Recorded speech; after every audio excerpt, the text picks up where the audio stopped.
Welcome back, everybody, into the studio for another episode of Beyond the Horizon. I am excited to have here our guest today, Jackie Renshaw. She is the event manager at Shelter Social Club. I can't believe I said it right the first time. I'm excited. We're going to unpackage some really great stuff. I encourage you to subscribe, listen through, give us some comments, like this, and keep yourself in the ecosystem. But anyway, Jackie, thanks for coming in and joining. Yeah, thank you for having me. I'm excited to be here. How was the drive? It was long. Yeah. I mean, there wasn't too much traffic, but I got sidetracked with Google Maps, and I don't know if Waze does that now, where they like take you off the road. And Waze is like the king of taking you off the road. Yeah, I'm like, but I trust Waze with my life pretty much. I've had like 3 to 4 instances where I trusted it and somebody else didn't. Yeah. And I made it there way faster than them. So, Waze faster. Waze faster, exactly. So you drove down from Ojai. Yeah. Right? Mm-hmm. The town best known for, what's his name? Johnny Cash. Yeah, that's right? close. So Johnny Cash is actually in Casita Springs, but Ojai is now like this really cool community. There's a lot of great restaurants. It's like up and coming for artists, and it's mostly known for art and food. And you want to get away, right? Yeah. So why does it have the big old Johnny Cash sign if he's not even really from there? They're just playing on that? Well, that's like when you're heading up the 33, you see it as you're heading through Casita Springs, and then you like kind of dive into Ojai, and you're in this like really pretty valley. There's probably like 10,000 people there, and it's gorgeous. Like, I love living there. It's beautiful. I mean, I've only been there when we've visited, but the drive in, the drive out, and all the woods and everything like that, I love it. It's pretty awesome. Yeah, it is fun. So tell me a little bit about what's going on up there, because you are in the Shelter Social Club, right? Yeah. Shelter Social Club. Mm-hmm. Event manager there. What is this social club exactly? Yeah, that's like an awesome question. Everyone's always curious about it. And you're not the first person to say it that way. It's a lot of it's a lot of like, sorry, I'm getting nervous. What happened? I'm getting nervous. Edits. We're live right now. Are we? Oh my God. You're live. Okay. There's at least 10,000 people watching. Oh, hey guys, sorry about that. Shelter Social Club. All right, we're back in it.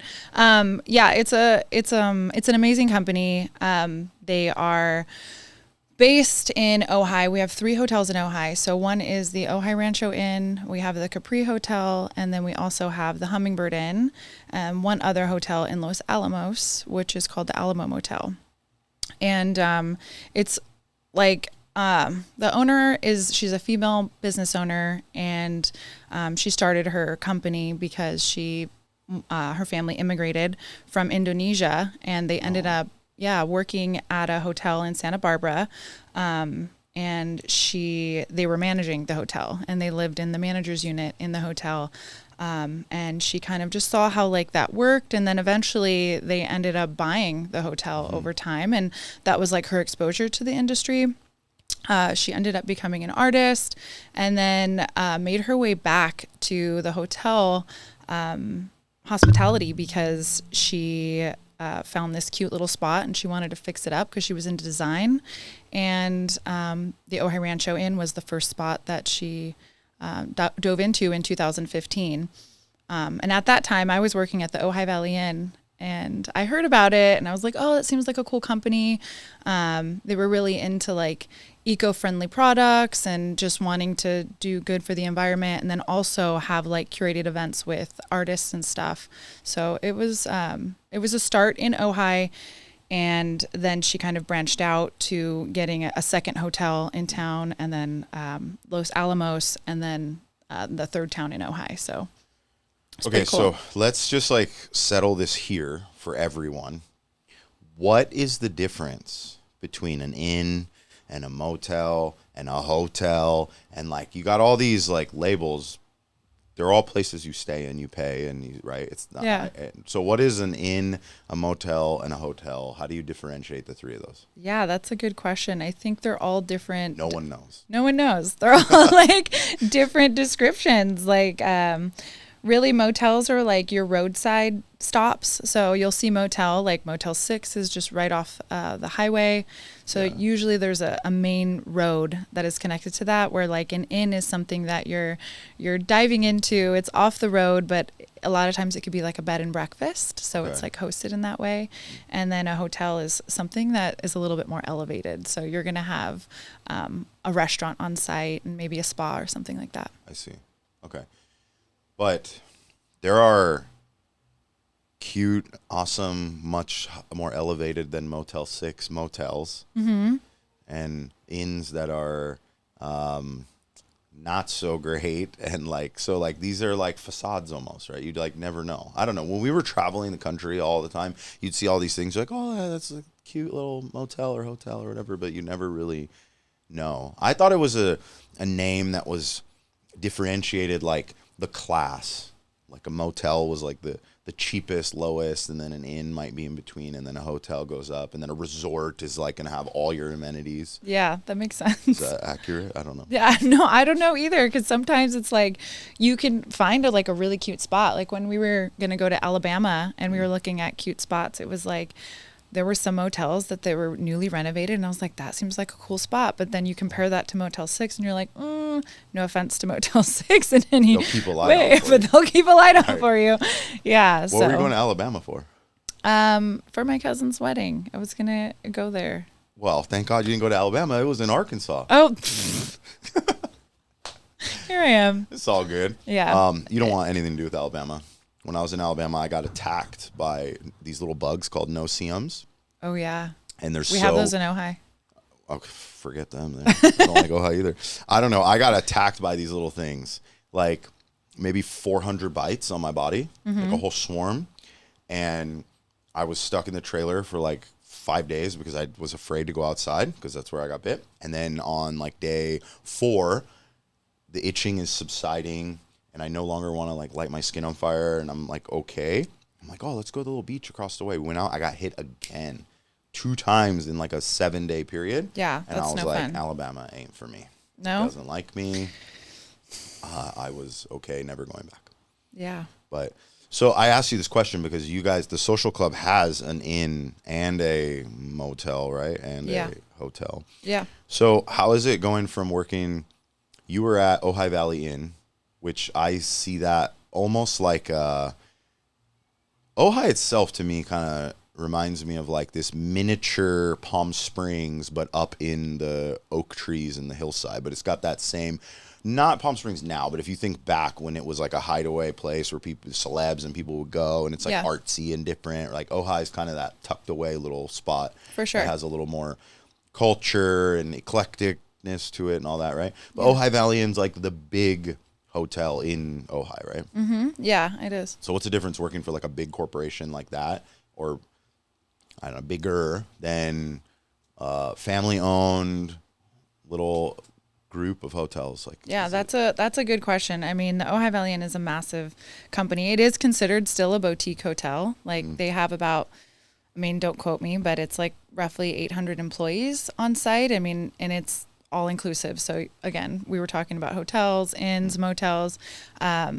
If you're going to the inn, you're basically staying there, right? You don't have to go off site. You don't have to leave to go into town to get food. You can golf there. You can have your spa there. You can go to the pool there. You can eat there. You can have breakfast, lunch, dinner, coffee, anything you want is on site. And so it is basically like a well-oiled machine. There's a lot of processes in place in order to make that happen. And a bigger company like that takes, with a lot of employees, you have to have really strong like cross-departmental communication in order for each department to again operate successfully. You're looking at, so let's break this down a little bit. So in hospitality, you have these, like you were saying, when you Google like what inn or what motel, a lot of times you go off reviews or things like that. And maybe if you want to stay at a nice place, you're going to take your wife somewhere.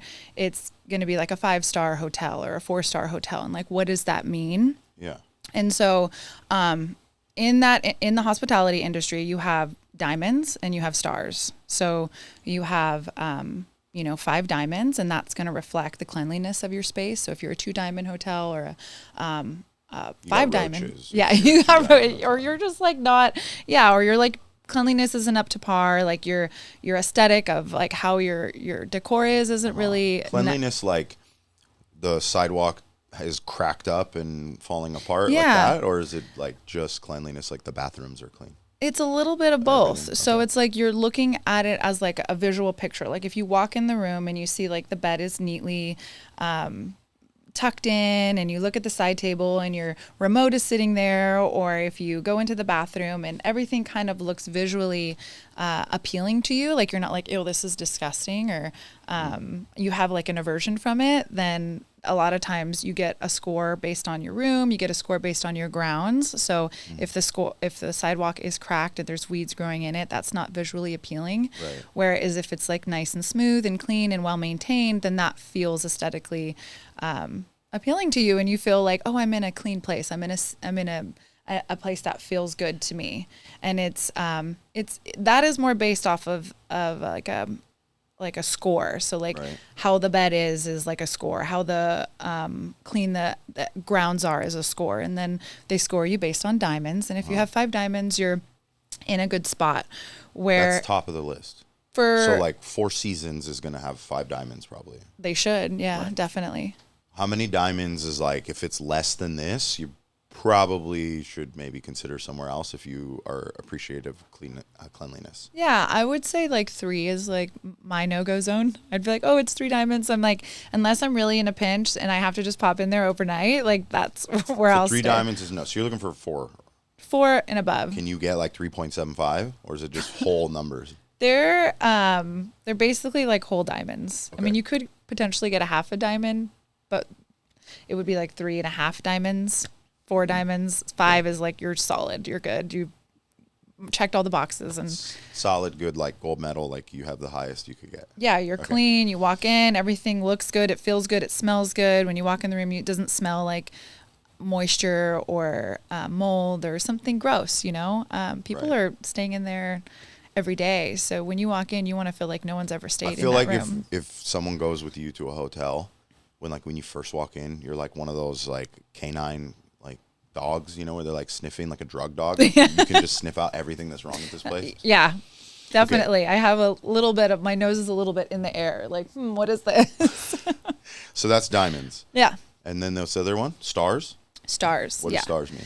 So stars is basically the experience. So when you're going into a hotel and you're stepping foot, it's like, how are you feeling and how are you being approached? And when you're at a hotel, the Ojai Valley Inn is still 4 stars. They're working on their 5th star, but there's a lot of training involved to get there. And working there, the training is constant. You're constantly just on the ball of how do you say someone's name in an organic way? Like when someone I worked in the front desk.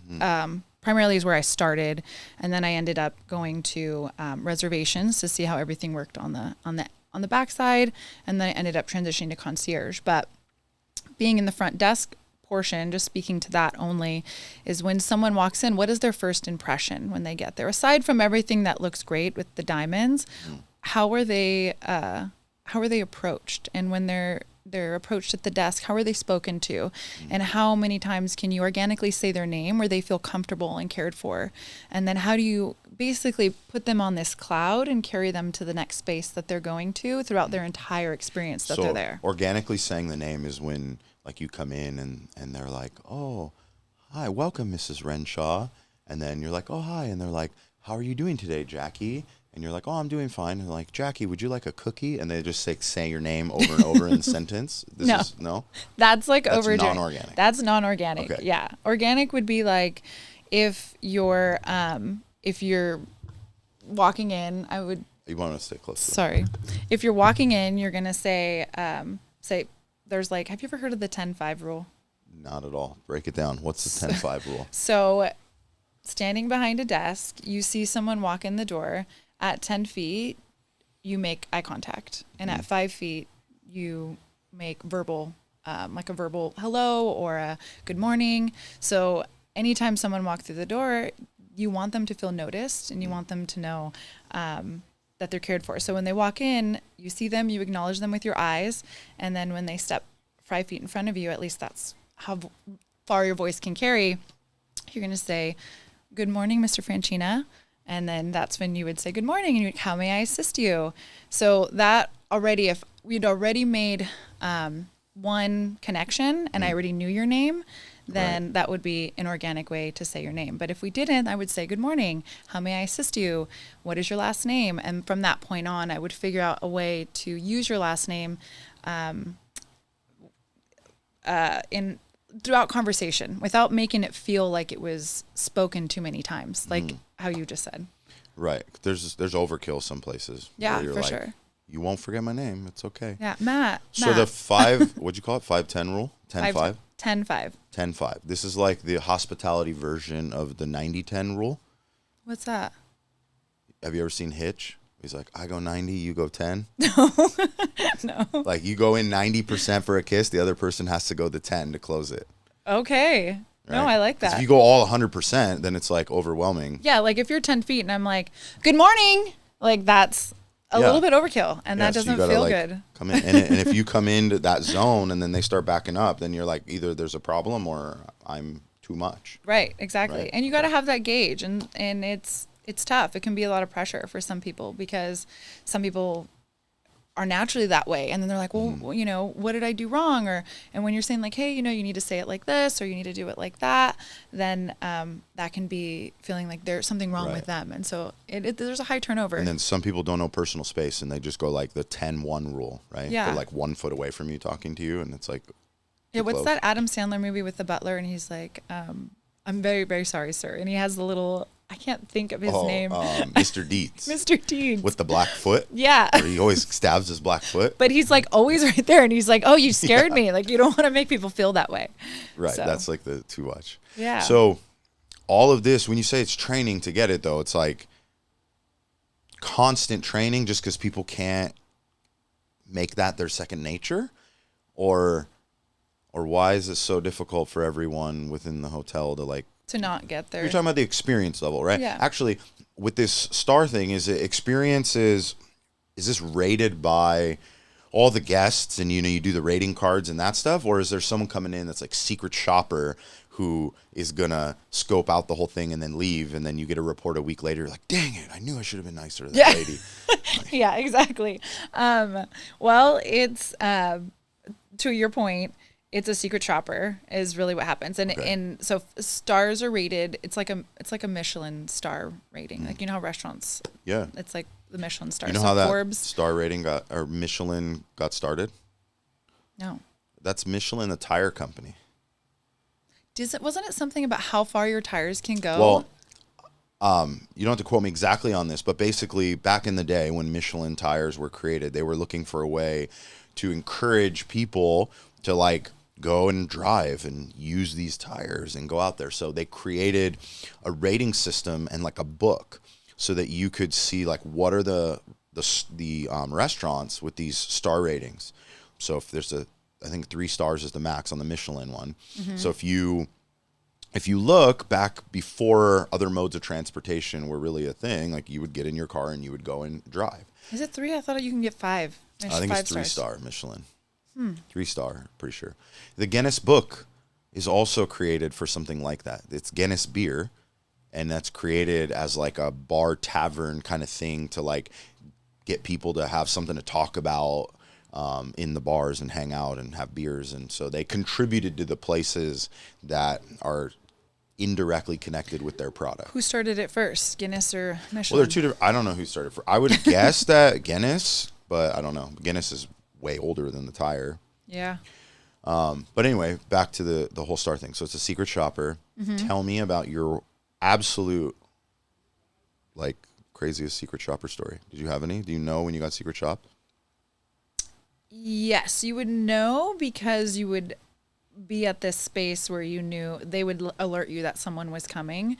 And so it could be any guest. And at the Ojai Valley Inn, there's like 330 some rooms. So on a busy weekend, it's kind of like Disneyland. Like you're seeing if it's 2 people per room, and sometimes there's 4 people in one room, you're seeing over 600 people a day. So it could be one of 600 people. So you're just, that's why it's always having to be on. But if you had like an idea, you would just know how the person approached the situation. If they were a little bit more challenging, a little bit more difficult, if they were asking you to go a little bit more above and beyond, that was typically someone you would put on high alert, and we would call them a sunflower. And that was like the code name? Code name was a sunflower. Okay. And so you would... This is just at Ojai Valley Inn? Yeah. Okay.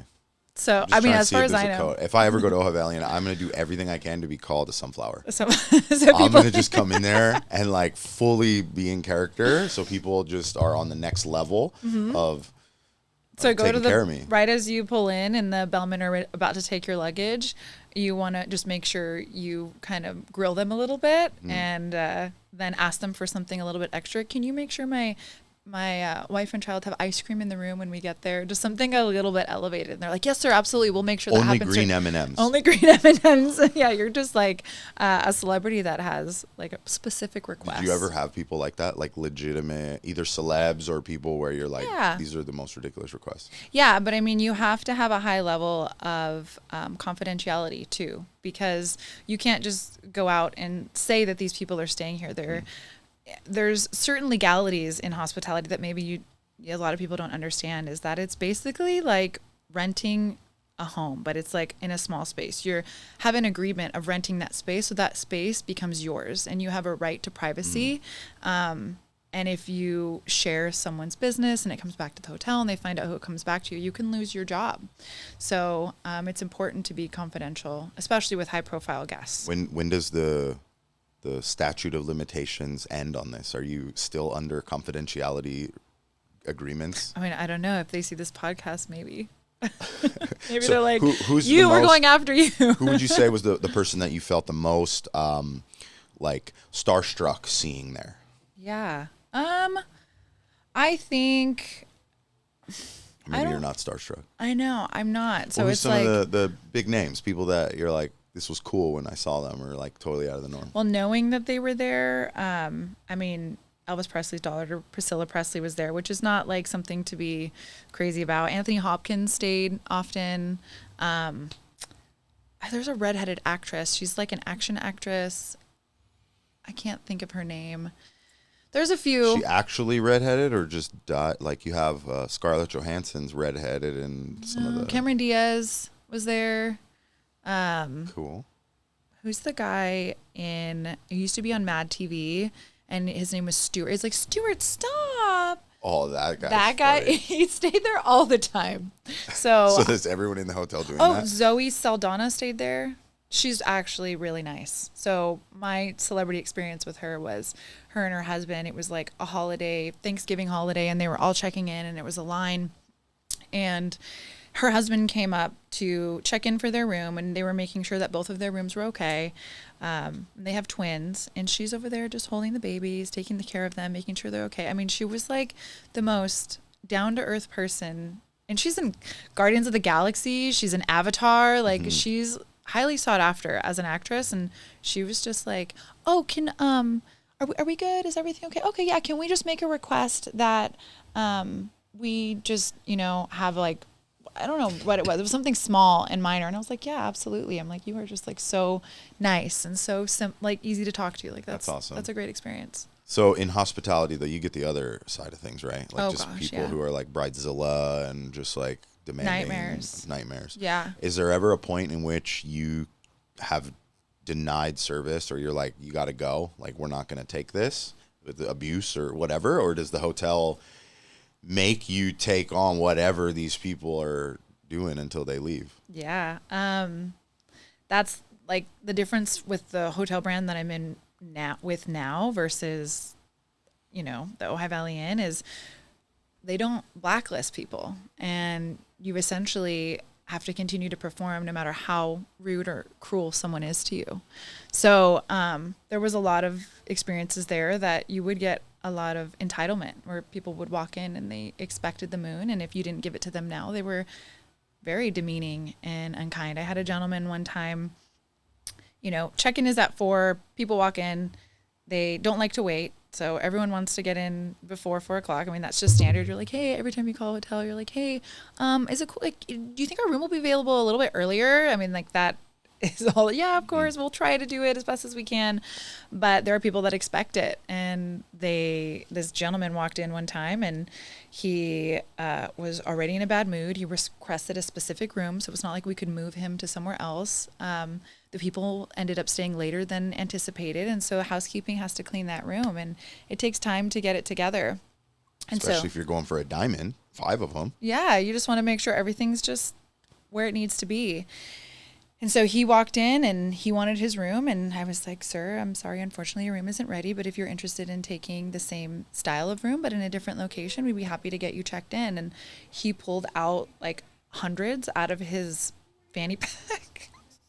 And he like threw them in my face. And he was just like, whatever you have to do, just get me in. And I was like, I just kindly picked them up and I was thinking I could just put these right in my pocket right now, and I laid it on the desk. Can you guys take tips like that or whatever? No. Oh, okay.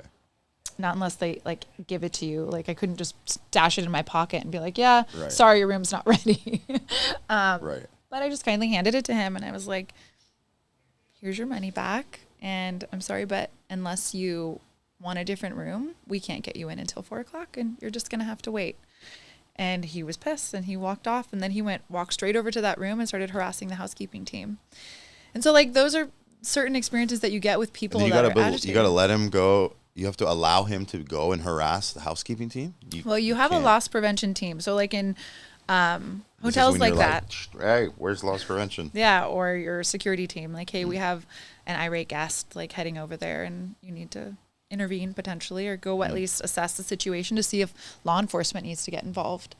So, and there are crazy stories. I mean, there are crazy requests I've got over the phone when people are staying in rooms. I mean, there was like, the craziest request one time was somebody called in. It was late at night and they're asking for numbers to see if there's people that they can call into their room. And I see like red light district stuff. Mm-hmm. Yeah. And you guys just have a Rolodex for them and then it's over with? Well, you can't deny them that request. So you essentially have to say, these are the recommended sites that we have vetted and see that. No way. Yeah. These are places you can call and you can provide them sites for them to seek out on their own, but they do have to call. But if they're requesting some sort of, like where can I go or who can I call and there are sites available, you share that information with them. A lot of times that's what people do in the hotel industry and concierge work and all that stuff. No way. Yeah. So you've got like your list of like escorts essentially? Not necessarily. We don't call the ladies in, but that's on them to do that. But okay. Yeah. So it's wild. What was that whole deal when they found that body in the golf course and somebody like dug it out at? What? Where? They did not find a body in that golf course. I was like, story. What do you know that I don't know? Well, what is like the allure to working in hospitality? Because obviously nobody wants those guests, but what's on the flip side that like you really get out of it, the perks, and like, I love this because I know you love it. I do love it. And it's funny because I've done, different roles in my life. Hospitality isn't the only thing I've ever done. And, but I am just happen to be good at it. I think it's one of those things where I'm good at connecting with people. I'm good at seeing them as humans and making them feel happy. I mean, it's an extension of in a grander scale. Like you can be, a waitress, and a lot of times in the service industry, people get hit a lot because, when you're serving tables, you get the same kind of thing, just irate people that are difficult, they're rude, they're demanding, they expect things from you, and they're paying a certain amount of money. And when you're in hospitality, it's more of an expanded level of servicing someone. So when you're serving coffee or you're, serving food to someone, you see them for that hour, and maybe 1 or 2 times a week you have like a small hour of a window to appease them, talk to them, make them feel happy, and then you get your money or they pay for their stuff, they give you a tip and they leave. Where in hospitality, you're hosting these people for an extended period of time, and so it's really just hosting a guest, seeing them and making them feel seen. And I find that in like a highly important in any industry. When you see somebody and you make them feel seen and you hear them and you listen to them, that bridges a connection and it feels human. And that, to me, is what drives me. What's going on, everyone? Today's episode was brought to you by Policy Engineer Insurance Solutions, a company that my brother and I own and are passionate about helping people with what we call the stable table planning, health, wealth, and legacy planning to give you a stable, predictable retirement. If you want to know more about how we do what we do and what areas we can serve you in, visit policyengineer.com. Is like the hotel industry or hospitality industry something that you think has a good range of like promotion and being able to climb your way up and into like a full career without having to have gone to school for it? Yeah. Because I feel like definitely. there is what's the degree? There's like a hospitality degree out there, right? What's it called? Hospitality management. Well, there's different ones. There's hospitality management. I mean, you can do marketing, you can do communications. I mean, you can do business and still be in that industry. Because the hotel industry, like I've never worked in it. I've done a couple valet little things here and there, but where? Just like events like that were at a hotel, and I had a friend that had a valet company, and I went and I did some stuff. I didn't actually work at the hotel. So you were like a hired service. Cool. But the hotel industry has a lot of like entry level jobs, because if you have 800 employees, you're going to have stuff just from like on the custodian level and picking up trash, parking lot, valet, that stuff, right? Yeah. Nobody wants to do any of those jobs for 20 years, to my knowledge. I mean, like, they might. I've seen people there. You get tipped well. There are many people who probably, most of the people who end up having those jobs leave because they were trying to look for like an elevated next position or whatever, right? Yeah. And within any organization, obviously you're climbing the ladder, there's less and less positions. Mm-hmm.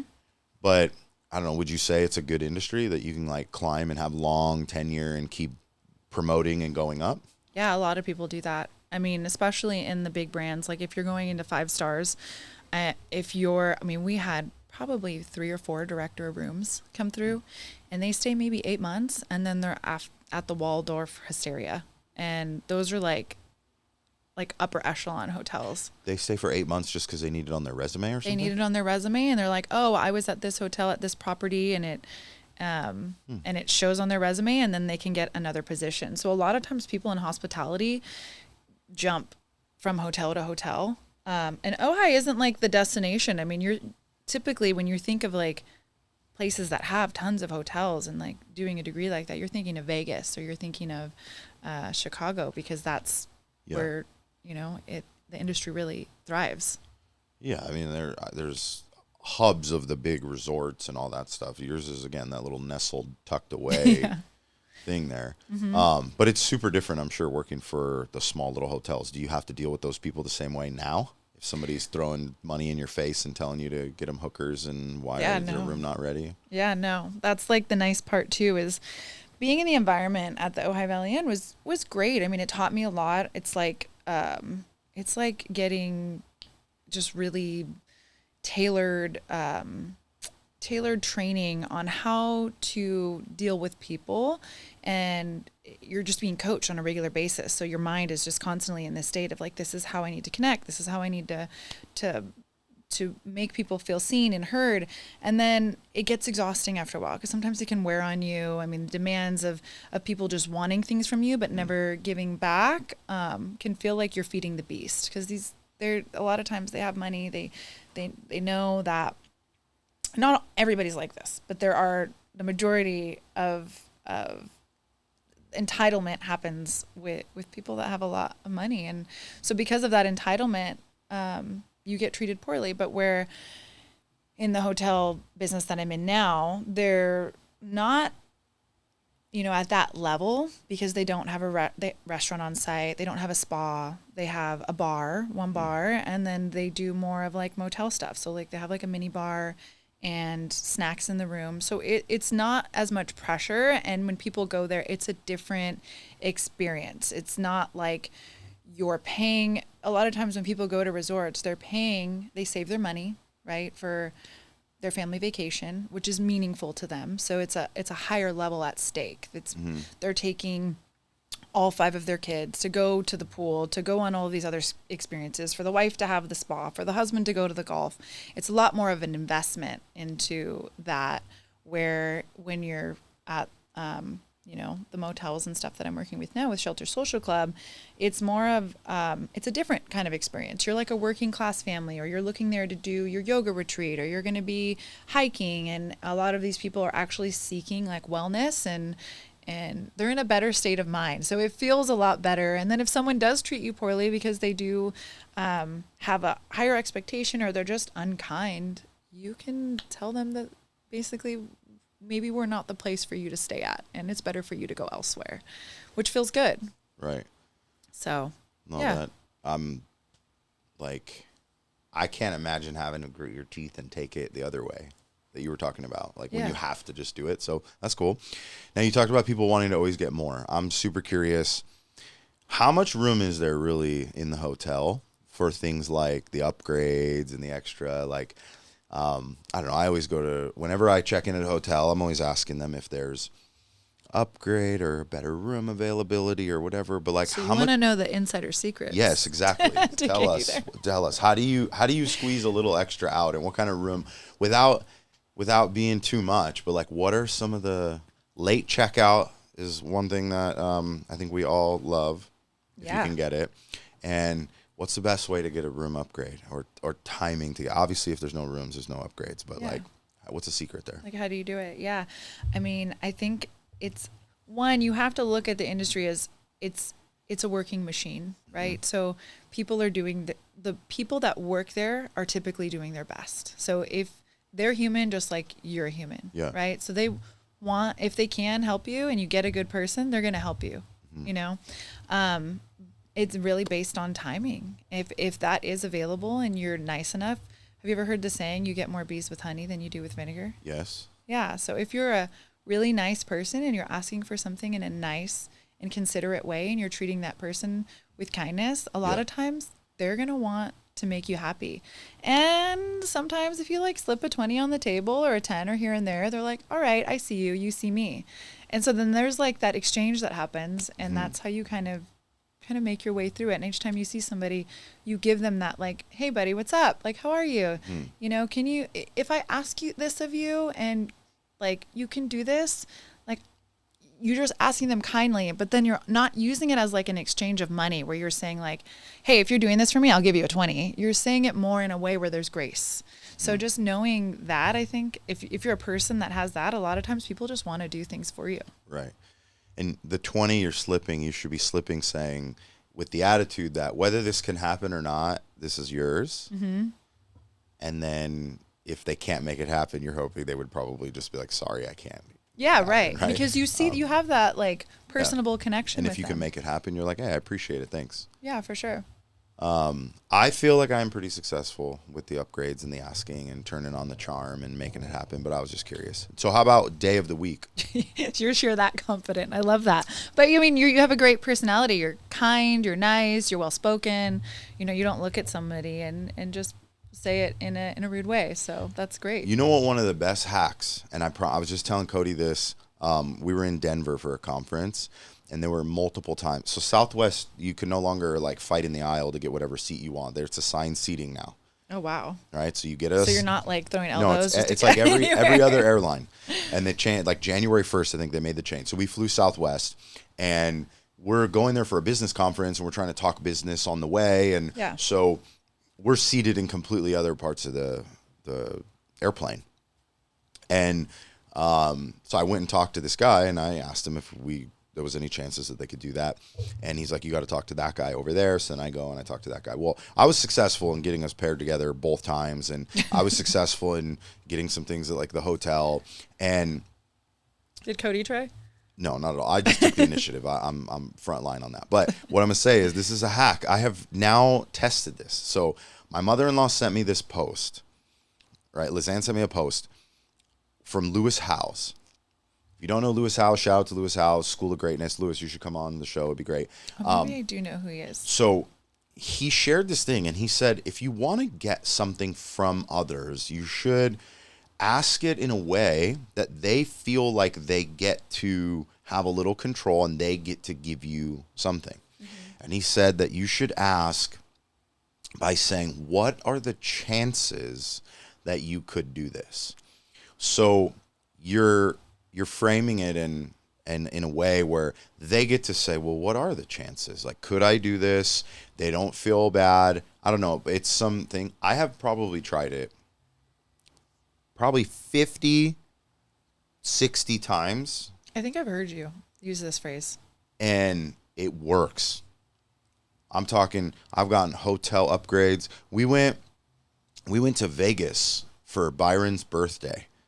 Shout out to 10-year-old Vegas birthday. But it was like, go Byron. It was like a living it up. Super quick trip. We saw the battle bots out there. Oh, fun. We got to the hotel and it was all like last minute. And I was like, what are the chances you guys have an upgrade or anything like that? We can get a good view. It's my son's 10th birthday. We want to, just be able to experience it, whatever. And the lady was like, oh, I'm so sorry. We don't have any views right now. I can't get you on that side of the building or whatever.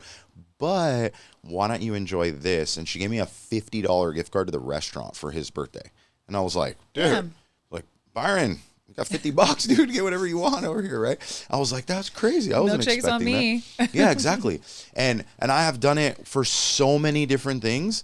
I was even at like Target one day because he was saying that he does it all the time. And he's like, I'll do it at Starbucks, wherever. Not because I need it, because I want to see if it works. And I think I was at Target and I was like, hey, what are the chances you guys got any deals or whatever now? And then the guy was like, oh, yeah, we have this coupon thing here, and pulled it out. Boop, it was like 10% off or whatever. I'm like, cool. Just ask all the time. Yeah. So I've like pretty much firmly committed. What are the chances is like my entry to anything I'm going to try to ask for. And it works. That's great. Yeah. So, I mean, see, because it's like a chance feels softer than like, hey, do you have this? Right. Yeah. And it's less awkward for you too, because it's like when you're asking for something, no one wants to be rejected. So, I mean, if we just... he's like, the chance is slim to none. Right. You're like, but you're saying there's a chance. I was trying to buy a surfboard on... I was on, what's it called, Marketplace the other day. This guy had it listed for like $300, and I was like, hey, what are the chances you let it go for $100? He said 0 chances. I was like, okay, perfect, did work. 200. But the rejection feels a little better too, though.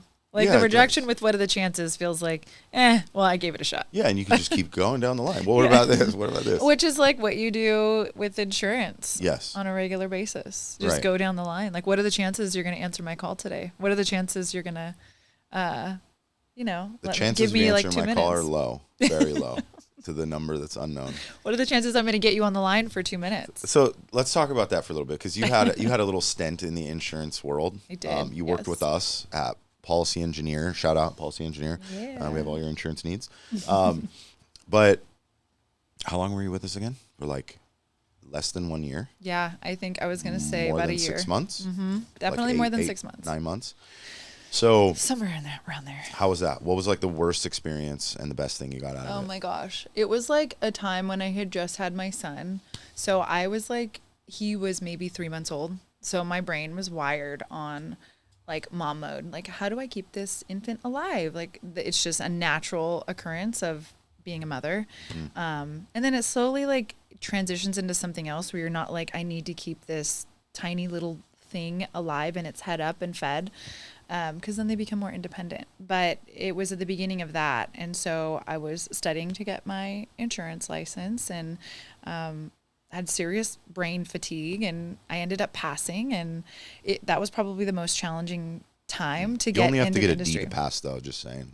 No, I don't want to take anything away from you. But I know. It was like, I think I got the most amount you can get wrong to pass. Like, it was like if there were 8 questions wrong, I would have failed. But I got 7 questions wrong, and so I passed. And I was like, all right, that's it. It's the weirdest thing. Like, what kind of, like, you used to have to get a 70%, and like maybe 6 or 8 years ago, they lowered it to where you only have to have a 60% to pass. I was at the 60%. But it's just crazy. What kind of license do they say all you need is a D? I mean, do you even graduate high school if you have a D average? I don't know. In California, I think it's No Child Left Behind, so you might be able to. Okay. This is also, we're only as fast as our slowest member. Yeah. But So anyway, you passed the test, you came in, you worked with us. Yeah. What was, when you compare insurance sales to hospitality, I feel like these are yin and yang, but I've never done the Was it yin hospitality and side. yang? Oh my gosh. Like it was the stint where I was at the Ojai Valley Inn. I had this break with insurance with you. And then I went to Shelter Social Club. So it was like I dipped out of hospitality to get into insurance. And I was like, yeah, I don't know. This is not really for me. I'm going to go back into hospitality. Yeah, it was different. It was connecting with people, and these conversations were great. I mean, you are so good at it. I just want to say, like, you know how to speak to each different layer of someone's insurance needs. Like, you just kind of have that wealth of knowledge, and it's something that you've been passionate about for so long. I think that it just translates in how you connect with people.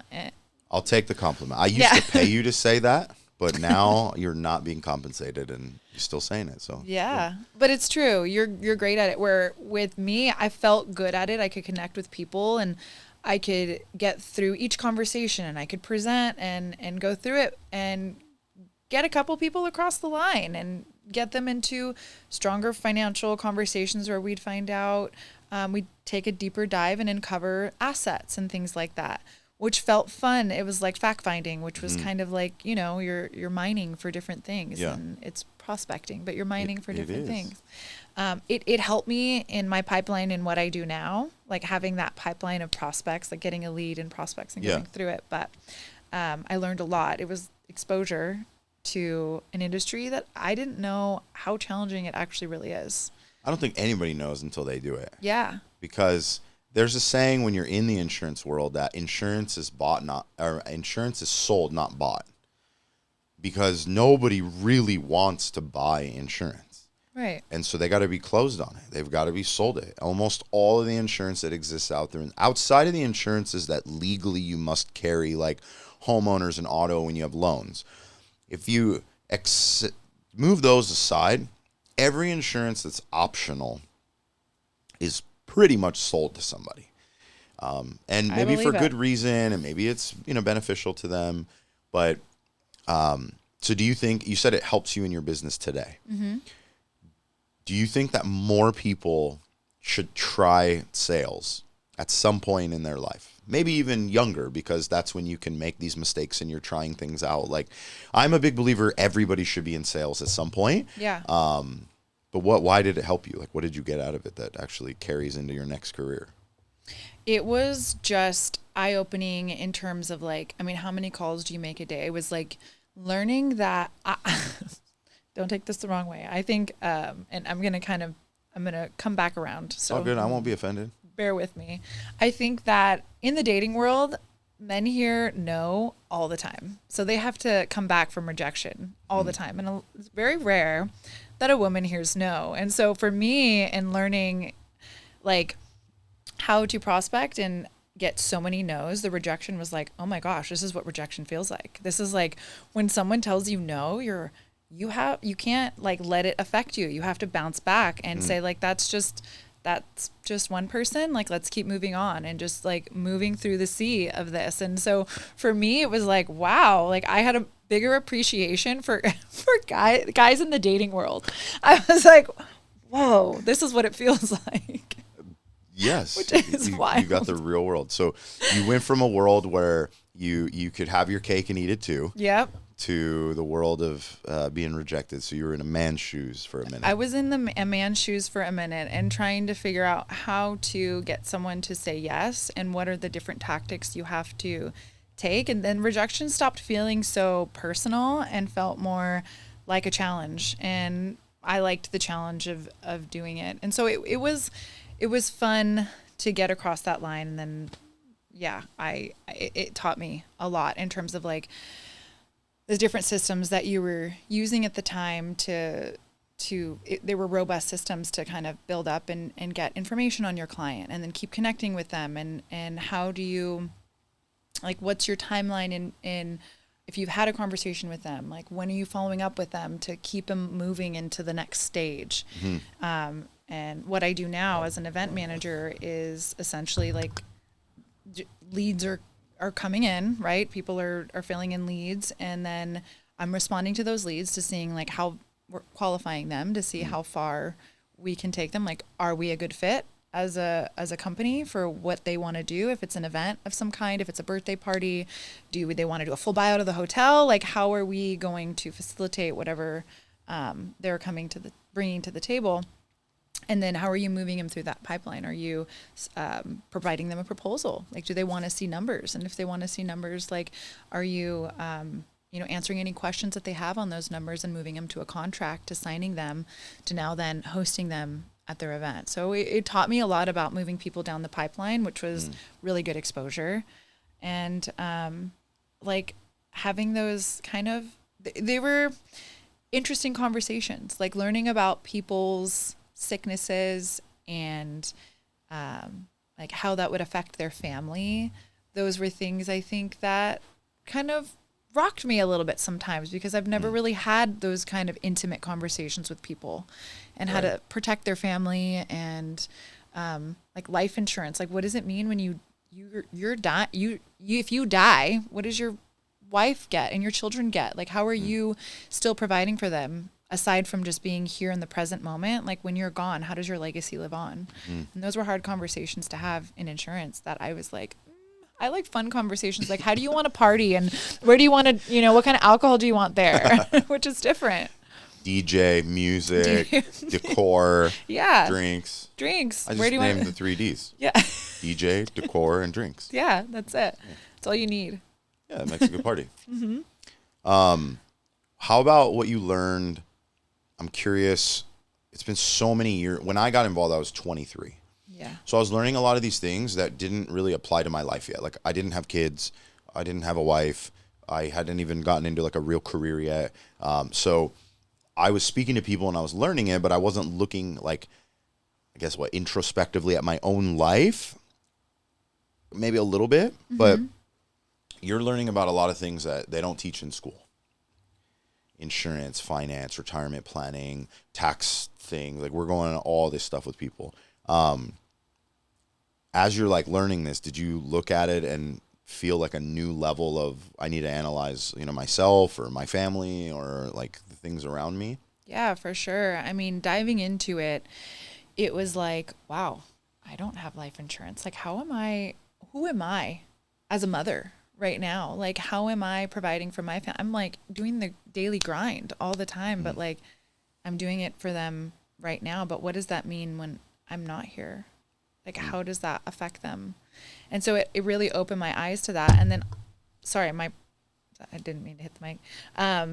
The personal experience hit too, because I lost my dad when I was 17, and it was one of those things that, working in this industry, he had a big estate at the time, and he did not have a will, and he did not have a trust. And so I ended up losing everything. And then getting into these conversations, I looked at that and saw, oh, this is how you do that to protect your family from those things. This is how you are able to set these things up so your family knows that you took care of them, and your legacy just lives on. Right. So you lost your dad at 17. How? It was a motorcycle accident. Damn. Yeah. So have you lost anyone else that was like to like health or something where you saw deterioration, and like you look back now and you can compare like the different? That's got to be super challenging. I've had conversations with people about that. Like, what's worse, right? Is watching your loved one deteriorate over time, or them being gone in an instant and then just having to deal with the aftermath of them not being there? Like, what's worse or better, or are they both equal? How many years ago was that? 17 years. You were 17 years old. Yeah. So I'm 38 now. So it was like 21 years. Does that time go by fast when you think about it now? Yeah. Yeah, it's life. So it's like just living through it at the time. And I'm at I've gone through all the different stages of that, and to where I am today as being a mom, I see things differently, and how I want to approach life differently than, right. than my dad maybe had approached it. He was a really cool person. really fun, but also an entrepreneur in a lot of different ways.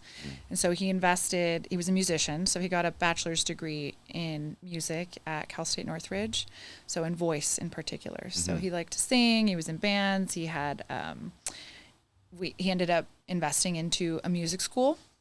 So he was at a funeral for a friend, and that he went to school with in high school, and his dad had a music school in Canoga Park, and his dad was going to sell it, and my dad was at that time like, oh, that seems pretty cool, like I'll take it over. And he ended up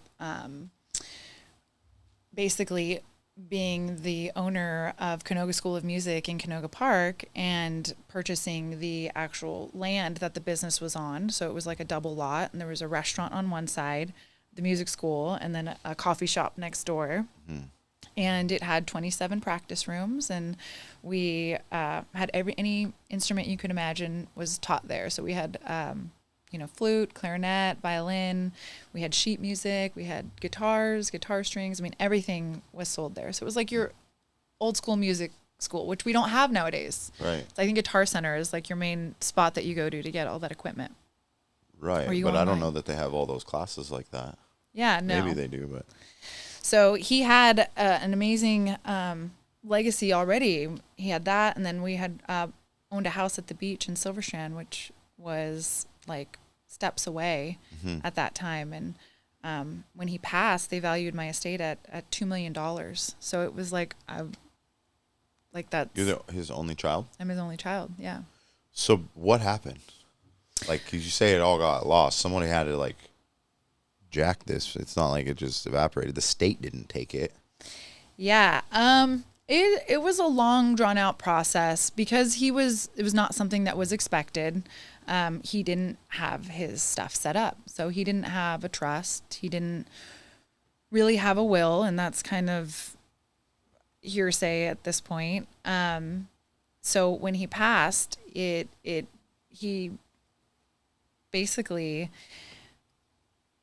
my uncle ended up stepping in. So at the time, just before my dad was passing, he was investing into land in Costa Rica. So which is so funny how I ended up in hospitality. We were actually, we took a trip there. We vetted some property, and he was talking to lawyers and looking at all the different map plans and what do you call it when property lines.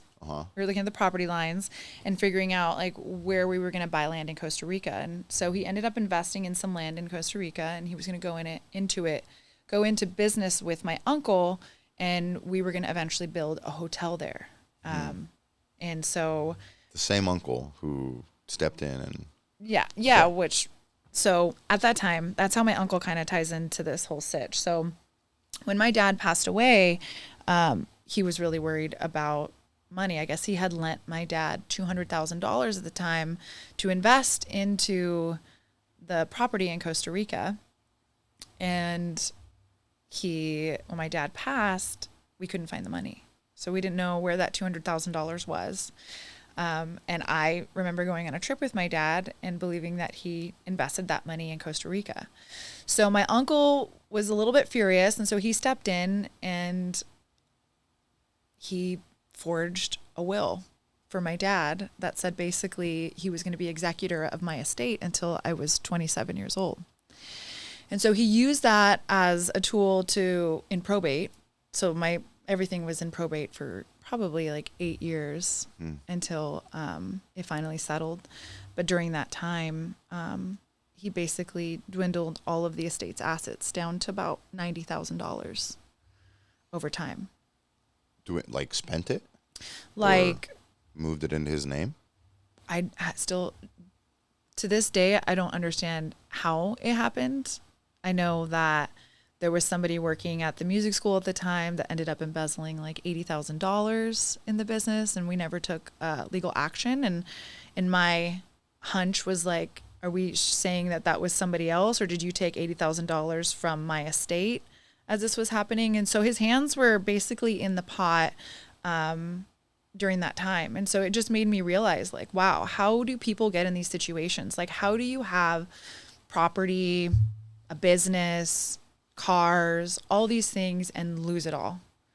And essentially, because my dad didn't have a trust and didn't have that in his name, it lands in probate, and the state ends up taking a lot of it. And, if you have a poor attorney or anything like that, like, family can get their hands on every account if you're the power of attorney and take money and do with it however they will. But he forged the will. To my knowledge, I don't think my dad was not prepared to die. So there was no way he was ready to go, okay, I'm going to write this handwritten note and send it to, he said he faxed it over to my dad. And it was really odd. It's still really odd to this day. Because, like, to my knowledge, the state charges through probate. It might be like 1% to 3% of the value of the estate. So if you have $2 million, you're talking about anywhere from $20,000 to $60,000 that they're charging on $2 million, but that still leaves a lot of additional money. Right. I'm not an investigator or anything like that, but I mean, so the belief that having a trust and a will and all those things is important is something that you would advocate for. Definitely. I mean, being in the situation that I was in then, if my dad at that time had, when he purchased properties and got to that point of saying, like, okay, we're at this level of economic status, like, it's probably a good time to me, because I have an heir, for me to open up a trust and start putting these things, setting it up with an attorney so that way it can be handled in the appropriate way. Because, I believe the majority of it would have all been saved. So then did your uncle, like, skate with all that money and he's living this, like, legit life with $2 million and all this stuff, and, like, you see his house and all these things now? Or did it, like, just get squandered and he's broke and the money's gone? Yeah, it was baffling to me because at the time he didn't have a job, and he had 2 homes that he had 2 mortgages on and a boat, and he seemed to be being financially stable the entire time that this was happening. And so it was very questionable during that time what his intentions were. And you don't talk to this uncle anymore? No. Oh, okay. No. Was there any other family involved? They were all, like, it was just you and him? Yeah, no, my dad had 5, there was 5 kids in his family. And so my dad was the oldest. Then there was his sister, Paula. Then there was Patrick, it's my dad, Lori, Paula, Patrick, and then Matt. So there were 5 kids. And my Uncle Patrick was the only one. And then Paula as well kind of just helped facilitate things at that time. It was a wild time. I mean, living at the beach, living at my dad's house, I was primarily living with him at the time. My parents, they were separated. But they basically told me I needed to take an inventory of the home because probate needs an accounting of everything in the house.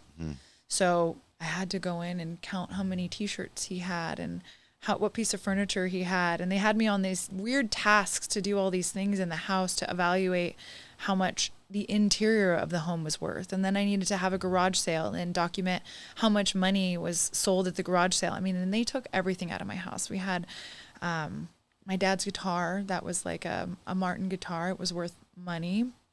I don't know where that is today. He played it like every night. So that's something that was like sentimental to me that I wish I could have had to this day. We had a huge piano in the house. We had different types of art pieces that are just gone. Now, did you guys have beef before this, though? Like, were No. you and your uncle, like, not cool? No, never. Like, this is why it came to such a surprise. Your dad and your uncle? No, they were always like, they were going to be business partners. Like, everything was good. And I don't know what switch flipped in his mind or where things went astray or how it turned that road, but it kind of just money gets people weird. Yeah, it does. Like, a lot of the family at the time didn't have jobs, and so he was helping them stay afloat and using it through my estate. And I think, I ended up over time, it was probably in probate for like 8 years. I ended up hiring an attorney of my own Nancy Pack Raymond, shout out to you. She was retired, but she was amazing. What'd she find then? She investigated everything, and she basically said that my estate was mismanaged, and I could sue my uncle for mismanaging my estate the entire time.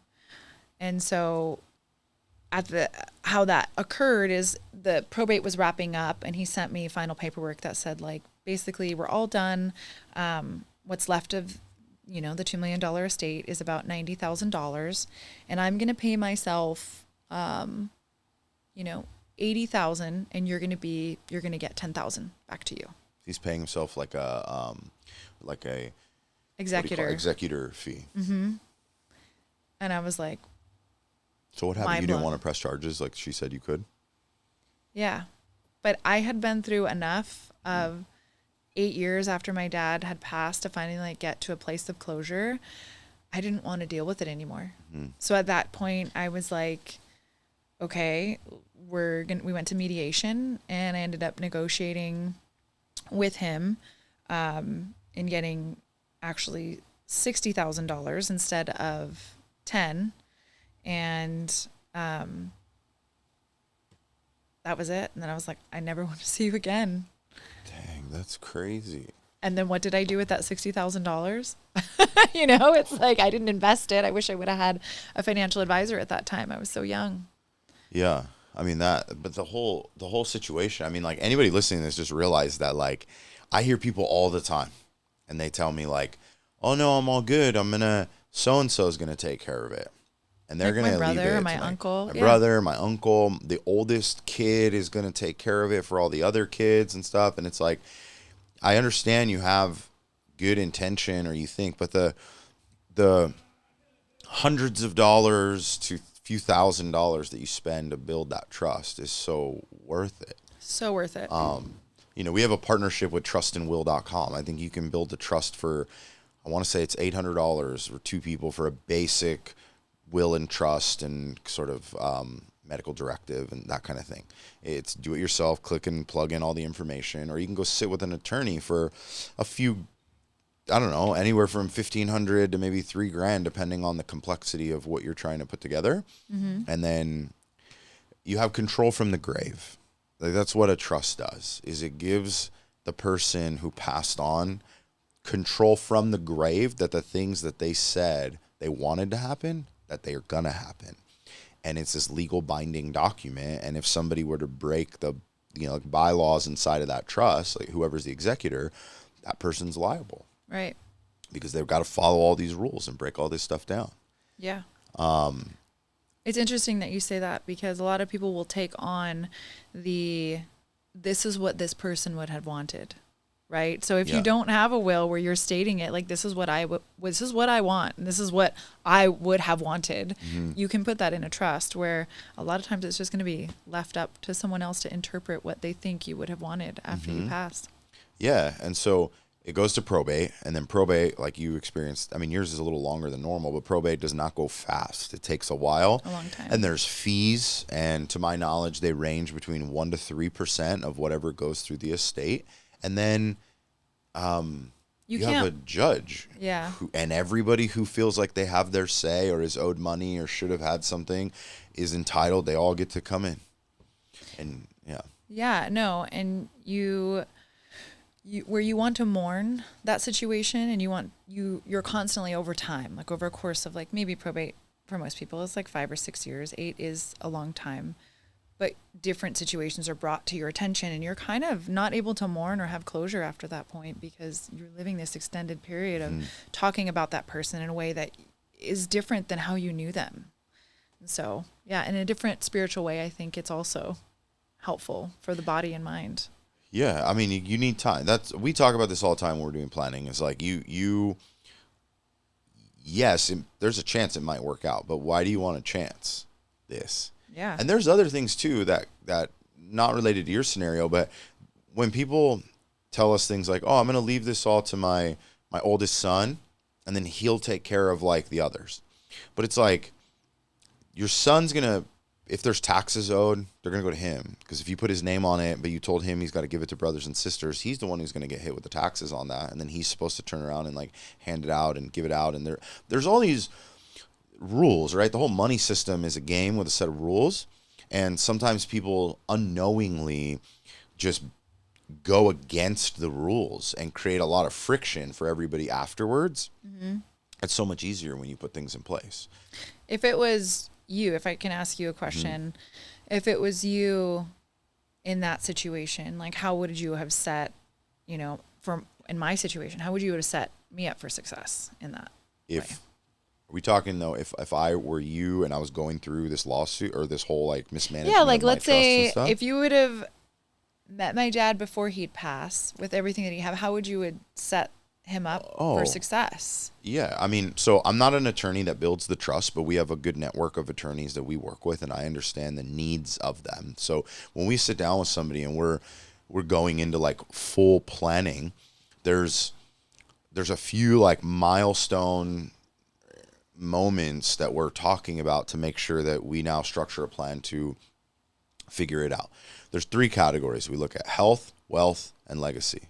The health category is saying like, how do you set things up so that if something goes wrong with your health, not that kills you, but something goes wrong that has an expense or changes your ability to produce, how do you protect against this outcome? The wealth is saying if all things go as planned and you reach a point where you no longer want to have to earn the income to pay for the lifestyle you want to have accumulated enough that you can live off your assets. Right. How do we get there? And then the legacy is any person who relies on your income or that you want to leave something to, how do we ensure that they get it? And we're talking about life insurance strategies, beneficiary placement, and trusts and wills in that category, right? So I would have been asking your dad questions like, God forbid you pass away unexpectedly, not in old age and you lived to 90, but something happened that you couldn't have expected. Who relies on you? Well, if he said, my daughter relies on me, she lives with me still, she's not even 18 years old, then I would be looking at, well, what are you worth? What are you going to leave to her? Mm-hmm. And is what you're going to leave to her enough that if it's properly managed, that it'll take care of her until she can fend for herself and like provide for her own self? And if it can't, then we need to add to what you're leaving to her through a life insurance policy. And see, if he had life insurance, there is no probate. It bypasses that. You don't need a trust to have life insurance. You name a beneficiary. Whoever's listed on the beneficiary list, there's no argument. The company isn't paying anything out. That person's getting it. And if you're a minor, then it's obligated to go into a special type of account for minors. And somebody ends up being like your guardian, whoever's considered your guardian at that time, that person will get put on there. So in this case, your mom, even though she had no direct connection to him as a beneficiary anymore, she was your guardian. So if a life insurance policy is paying out, whoever's the minor's guardian is going to be the one that's going to oversee the account that all that money is going to get put into. And then once the kid turns 18, though, they are now their own guardian. Whether they're responsible or not, it's a whole other story. But at 18 years old, they get to take over that account. Unless you had a trust that wrote different rules, but standard. Could you put someone else in place of that guardian? Like say the guardian in that. You're not on a life insurance policy? Yeah, and like say the parent was like a person you were like, I know they would take the money. They might be a person that would take the money. Like, could you say like, I think Uncle Tom is going to be a better person if as I'm a guardian? alive and I'm placing insurance on myself, like if your dad was alive and said, hey, yeah, that person isn't, that's where you get legal documents created. You go to an attorney and you say, I want to make it so that when I pass away, this life insurance policy, if they're underage, that only this person's going to be the one who's going to be like the overseer of that. Yeah, okay. So well, it's good to know that there's options. There are things you can do, but they're not naturally put in place. Like the kid's guardian is going to naturally be the one to kind of and oversee ideally, that, right? in the best case scenario, your uncle wouldn't be the one though, unless you had no other parent, and then that person was actually deemed as the next best, most responsible person, that you next of kin or whatever, right? Yeah. Where the kid becomes that. But that's what I would have done. Which I actually think it defaults to the grandparents. You're probably naturally. right. Versus like a sibling. That I'm not positive on, but I think you are right that it would go up that way. So yeah, I mean, is there a world where the uncle could be the person? Possibly. If grandparents are passed away, both parents are passed away, there's like no one else, and there's a minor, probably would go to the uncle before they go into the system. But I'm not sure on that part. But definitely I think that one is whoever you're going to leave things to, if they're not your spouse, because that just happens naturally. If you have children or anyone else that you want to leave anything to, you've got to set that control up in legal documentation and do it in a trust, and then you're pretty much guaranteed that it's going to go that way. Yeah, trusts are amazing documents, I think, over time. I mean, I have been paid out through a trust. My great-grandmother, she had a trust, and she did have my dad's name in the trust, and because he had passed away at that time, she succeeded her great-grandson, which is also quite sad. But she passed after him, and because he was in her trust, whatever was going to go to him actually went to me. So, yeah. So it all, again, control from the grave. And you can get crazy with the control from the grave, too. There are some people, like, we're dealing with one right now where, God rest her soul, but she made it so difficult because she was so worried that her heirs were going to, like, blow the money, that she wanted to make it so that they don't get the money unless certain circumstances and things are happening, which is, like, fine. You can do that? Oh, yeah.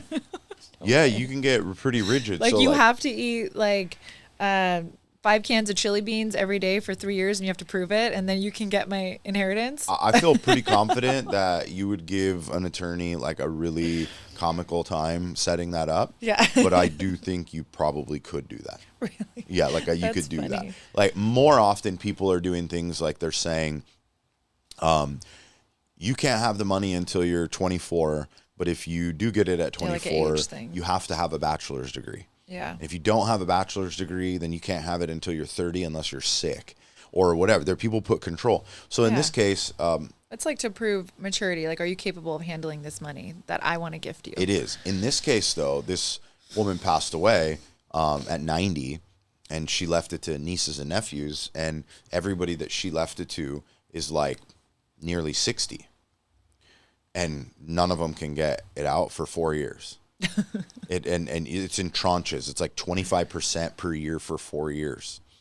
And it was all around the fact that they don't know how to invest money the way I knew how to invest money and do these things. And so, like, I don't want all this money that I built up over all these years to be able to be depleted, like, that fast.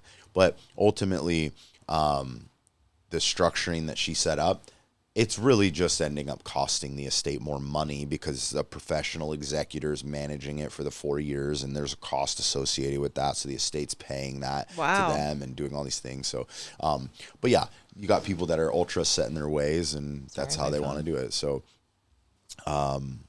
yeah, the whole trust thing, I think it makes sense. And I appreciate you being willing to, like, be vulnerable and share that happened. Because my whole reason for this podcast has been one of two things. Beyond the Horizon is this idea that if you really look out there and you try to see out further than what maybe your eyes naturally could see, is one of two things you're looking at. And for some people, it's both. You're either looking at the future that may be better than what you see today. Mm-hmm. But in other cases, there's a future where there are things that, like, you need to steer out of harm's way. This would be one of those things. Right. At 16, you didn't think at 17 you were going to lose your dad. Mm-mm. And at 17, you didn't think at 18, 19, 20, 21, 22, 23 that you'd be dealing with uncle that's trying to steal stuff and shift things and make up stuff and having to hire attorneys and all these things, right? Yeah. And so someone out there listening to this now, I would hope, can hear this and say, okay, who knows when it is, but we all are going to have our last day. And since we don't know when our last day is going to be, do we have our stuff in order? And then maybe can heed warning to this and go, wow. And also, not just if you're the parent. And at 17, you may not be asking this question and stuff, but there are many people that I deal with all the time, 30, 40, 50, 60. They know that they have parents, aunts, uncles, people who have made it known, like, yeah, when I go, this is yours. Right. But nobody ever asks the question, hey, how do I prove that? I know you're telling me when I pass, this is going to be mine. Is that set up for sure? Because what you want to happen doesn't just happen most of the time. Yeah, like what if someone has a will, right? Your great uncle. How do you end up finding out? How do they find the next of kin? Dude, this is a nightmare too. We run into, like, because all that stuff's private. There's no online directory of like Right. who has a trust and a will, and then you can I go mean, it's look hard for all that enough to stuff. find somebody on, like when you're Googling, like, who is this person? And you're like, oh, there's 60 Tom Smiths. Like, Yeah. you know, like, how do you find that person? I don't know, but it's tough. Like when people pass away, they have to find the trust, because the trust document, like you need that actual original document, and or copies of, but you need the thing, and they're notarized documents. And we run into people sometimes, they pass away and they're like searching high and low through the house to find this stuff. And I don't even know what would happen if like a house burnt down and the person died and the trust was just on a bookshelf and the trust got burnt I up can and speak it to that. evaporated. Actually, because, my grandparents, so aside from my dad, so great grandma passed, dad passed, now there's grandparents in the middle. And they did have a trust, and they executed a trust in 2002. And they went through a period of, like, revising that trust. Like, it was like 2013. They were speaking to the company that originally created the trust in 2002. And they were going to update it. And when it came to the time of signing those and, like, revising that trust, they didn't go forward. So they didn't execute it officially. So this 2013 trust that they were kind of thinking about redoing things never fully got executed because those papers weren't signed. So when it came to them passing, they passed within 6 months of each other. So it was kind of like a back-to-back thing. And that happens a lot with families. Like when a spouse passes, a lot of times, Especially if they're older. Yeah, like 6 months later, I mean, you hear it all the time, like the significant other passes. And so going through that, they were trying, the family was trying to find those beneficiary papers and all of that. And because they couldn't locate them in the house because they were missing and they weren't with the document, they reached out to the trust company. And the trust company actually had been shut down. They stopped operating, but like they just didn't have like a spot anymore or something like that. And so they didn't have access to those documents, but they did have like, and they said, well, I don't think it was fully executed because we don't have those in our records. So it fell back to that 2002 document. Yeah. But if they never found any documents, you're like, where do we go? I know they made a trust, right? Right. Where do you go? Like, who do you talk to? I don't know. It's hard. I know you would go to the attorney first that built that trust. Right. And if they're out of business or gone, then... Yeah, out of business. That's like a tough one. Like, how do you find someone that's out of business and their numbers aren't working anymore? Yeah, I mean, a lot of attorneys, they'll sell their practice. So whoever acquired it should have those records. But I'm not sure. It is tough. Like, you want to have those documents like saved and put away and have somewhere saved, have digital copies of them. Yeah, it's like once you do it, you don't want to forget it. You like once you do it, you're not like, oh, I did my trust, I'm set and good to go. You want to maybe like check in and make sure you still have it, or leave a copy with someone that, again, maybe you trust. Yeah. Leave your trust with someone you trust. Exactly. Yeah. Rule of thumb that I've been told by attorneys is that you should get a trust looked at for review pretty much every time we get a new president. Really? You just use that Why? as like a gauge. Well, because it's a combination of, it's always going to be somewhere between like 4 to 8 years and that kind of 5 year or so range. But then they also, different administrations change like estate planning laws and different tax structures and things like that. So this can also affect like how and why you're leaving things. But ultimately, whether president changes or not, it's like every 4 to 8 years, you should probably review it to make sure that anything that's changed is correctly updated inside of that trust. Because now if you sold a property and you bought another property and you've not updated the trust has no record of the new property. So now that's outside of trust. Right. And so and you could be dealing with probate and yeah, exactly. trust. Or any major life event though. You have children, you have a divorce, you got married, you inherit something from another family member. These are all reasons to go in there and revise because stuff's changing. Yeah.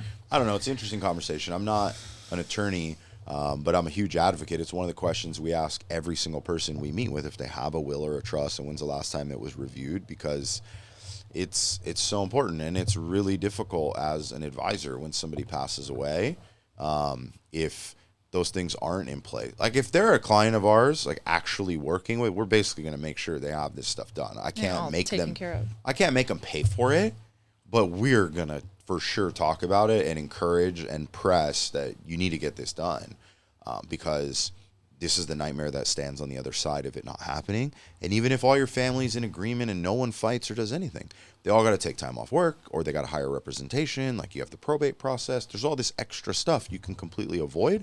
And in today's day and age, you can go online and do a simple trust for, not too much. It's pretty easy to make happen. Yeah, I ended up, and when I was working at the Ojai Valley, and there was an operator there. Her name was Karen, and her father owns like this airplane wheel company where they manufacture the wheels that go on the base of the airplanes. And so she has like a little shop that, he's older, and so she puts them together, but it's a really good thriving business. And she's also an operator and makes, her own income, and they have an estate in Ojai, and she has one daughter. There's like the only heir of all of this. Mm-hmm. And we were chatting through it, and I shared with her my situation of what I experienced with my dad and my uncle and the estate and losing everything, and going from a place where we had, I was valued at a $2 million estate at that point. I could have been a millionaire and had all of these things that my family had worked for, my father had worked for, and been living off of his assets, to having nothing and starting from the ground up and starting from scratch. And it was like, you don't want that for your daughter. And so she did. She went ahead and got in touch with an attorney and made her trust, and it took her time to go through it. And it was having the hard conversation of like, what happens when I die? And that's a hard conversation to have with yourself, but then also with someone else, of asking like those what ifs, and being comfortable with having that chat and saying like, okay, if I died, this is what's going to happen. Like in this situation, I want my child to be taken care of, so I'm willing to have that conversation. But yeah, I was able to get her to do that, and now her daughter's all set up and ready to go. So that felt like my story helped change someone's life, and in a good way. I mean, I think that your story, anyone listening to this will resonate with one of two things. Like, wow, I do not want to leave my kid. Anything can happen. Anything. Right? Or they're listening to it saying, I got to find out if mom and dad have anything set up. Like, how is this structured? Especially if you got this like random uncle or aunt that you don't know if they're going to go sideways on you or not. You always know at family functions they're that person, but then it really comes out when death happens. Looking back, like this, you hit on something. When you look back now, do you see and go, I can totally see that you may not have thought he was that kind of person. Yeah. But now when you look back through this lens, do you look at him differently and go, I kind of see how he was not straight and narrow back then and I didn't catch it? Or is it, you can always relive those experiences, right? Like even in, freak accidents where people have actually lost, their children in ways that are terrifying. You think, what could I have done, or what could I have seen in those moments that would have made a difference?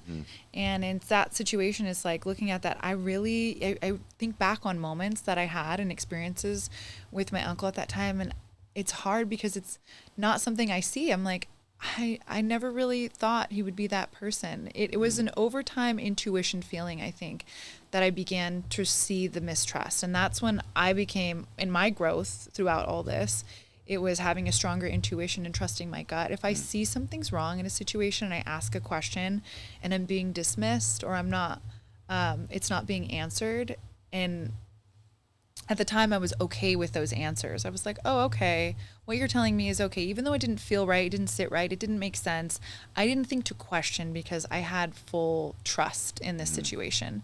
And being naive in that, it was like, wow, if I would have just trusted my gut and been like, well, no, let me ask that question actually, even though I'm thinking it, instead of not asking it and saying like, oh, I just trust it's fine, I'm just gonna like put it on the back burner. If I would have asked those questions, it was more of like a things I should have took an action on at an earlier time than seeing that the red flags before they occurred.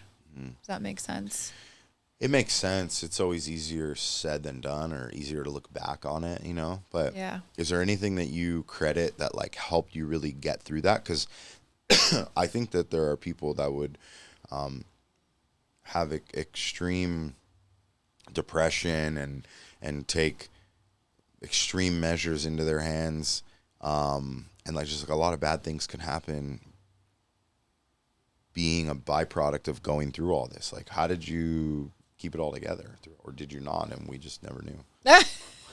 I don't know if I did or didn't. No, I actually was complimented on my grace throughout all this. And I think it was just, I was a surfer growing up too. So that perspective of just like the great expansive world in front of you and dealing with, you know, I've skied and snowboarded and been in really like challenging situations that test your body physically. And like these situations were testing my body physically, were testing my mental capacity. And I think because I was challenged in those ways and was able to overcome certain difficult situations, I would relate it to that. I would relate it to like, okay, I'm out here surfing, I'm getting hit wave after wave after wave, trying to get back on my board, learning how to surf, catching my breath, trying to paddle out. But like, I just had to keep pushing through it to get to the point of saying like, okay, now I'm learning. And I mean, life is about learning. So it's like, you can't really beat yourself up over these things. You're human. We're all human. And we're learning in this experience we call life every day. And yeah, I just credit essentially being a hardcore athlete. No, just having those challenges to test my ability and just look at the situation and say, okay, I'm not dead. I don't have a broken bone. Like, I still can wake up today and I still have a breath to breathe. And how can I make it different? What can I do? And just have that growth mindset of what can I do to look at this situation differently, and how do I approach this situation differently to get an outcome that I think feels right. You know, the Bible says that the root or the love of money is the root of all evil. And it's pretty clear that like on one side of this story, someone had the love of money enough to really allow that evil to come out, because it's the love of money, the love of it, that's going to force a person to like go against their niece and fake a will and do all these things. It's greed and really wanting that. And on the other side, it's clear that although the money would have been nice, you don't have the love for it in a way that would evoke like evil out of you, to have grace and to go through that. And I mean, and maybe I had something more valuable than he ever had. Maybe the relationship I had with my dad at that time, and knowing that, you know, a real pure love of just understanding that someone did love and care for me, and maybe it wasn't handled in the best way, and maybe he did make mistakes, and we can forgive that. But knowing that those experiences were real, and you know, having that is more valuable than money. And knowing that possessions, as they were leaving me, it never took away the moments and the memories that I had and cherished with my dad. So even if I don't have those physical things today, and yeah, it would be great to pass them to my kids and have that, I say what is left in here is greater than all the money in the world. Yeah, it is. And you got to have that perspective. And so, man, but I love that. I love that saying. Yeah, it's the love of money. A lot of people want to say money is the root of all evil. It's not. It's an exchange of value for dollar and currency and all that. But the love of it was where people start to commit sins against other people so that they can get it, because they love it too much. Yeah, but, and I can never put my mind there. I could never be that kind of person. Well, it shows a lot in how you were raised, and I appreciate that you were willing to share the story. Thank you. Yeah, thanks for having me on here. Like, this is awesome. I wanted to share it with you. I reached out to you and I was like, hey, what do you think? Mm-hmm. I think a lot of people can be very, very benefited from hearing it, because you just don't hear it. A lot of these stories are after it's too late. Something happens and it's done. And, you know, you can take your experience and pay it forward to help other people, right? And I think, like, vocally doing it is a good thing. Yeah. Do you feel like you're at peace with this whole situation, that you've kind of gotten past all of it and it's just a story from the past at this point? Yeah, definitely. I mean, it took years. It took years to get through it. But looking back, I'm like, where my uncle is now today, and not to say this in a negative way, and his health and his mindset and stuff, in, you know, like the victor and the victim. I ended up feeling like maybe I was a victim in a situation, that now I am a victor, and having, you know, the family that I have today and the job and the career that I have, and being passionate about life and being of the age to still build and make money. I have a capacity to earn money beyond my wildest dreams. So if I want to go and chase it, I know I can achieve it. And so, Yep. Yeah, that's awesome. You'll that money came and went for him. Yeah. And knowing that he completely, like, mischievously and connivingly took advantage of his young niece, that part won't ever go away. He'll live with that. Yeah. And I think that that's something maybe that he may be living and suffering through to this day. I mean, we all carry different experiences in our life. And I think that if you don't see that situation in a holistic way, where what could I have done better and become a better person from it, then that's your loss. That's Awesome. going to affect you. But Well, if you heard this and it benefits you, I would absolutely encourage you to share it, just so that we can get the word out and more people can be prepared for the future. Before we wrap up, Jackie, can I say a prayer for you? yeah, for sure. I'd love that. Lord, thank you so much for an opportunity to have another person sit here, share a story that will allow so many people to just see out past the fog, over the horizon, and really begin to prepare for themselves. It takes a lot of courage to be open and candid and share experiences that were tough. And so I thank you for that. And I pray for Jackie as she goes out of here and continues on forward in the next chapters of her life, that you just be there with her and her family, and continue to let your light shine through her and what she's doing. In Jesus' name, amen. Amen. Thank you so much, Matt. Thank you. That was great. Appreciate you coming.